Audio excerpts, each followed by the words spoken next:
अगर हाँ सब चाहे चीज या रिकॉर्डिंग स्टूडियो की ऑडियो वीडियो सबसे पहले आहा सबल पहुँचे, चैनल के सब्सक्राइब करो और साथ में घंटे से हो दबाओ। धन्यवाद।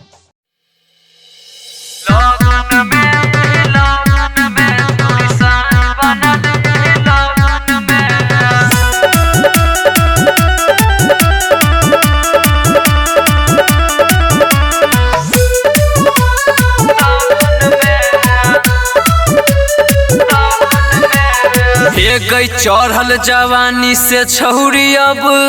छोड़ै छौ पानी गई कॉले पहले शादी तब करी हे मन मानी गई लगन में यही लगन में छौरी साई बनल यही लगन में यही लगन में छौरी साई बनल यही लगन में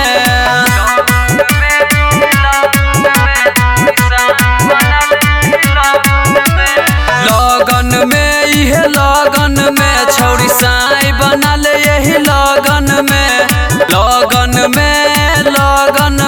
छौरी साई बनल यही लगन में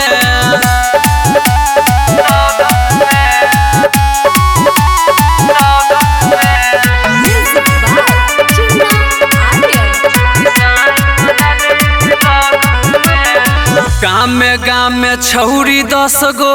छौरा के पटाबै छे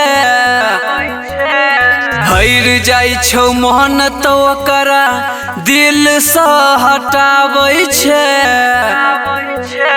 लगन में छौरी साई बनल यही लगन में छौरी साई बनल यही लगन में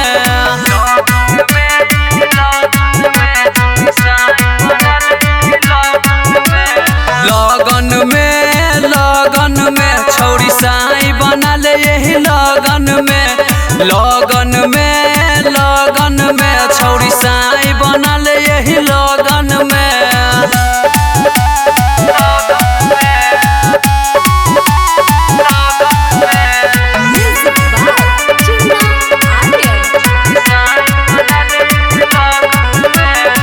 अमर अनिल से तू लिहे खूब मजा गए रतिया में सुती है पकड़ के पाजा गए लगन में छौरी साई बनल है लगन में छौरी साई बनल यही लगन में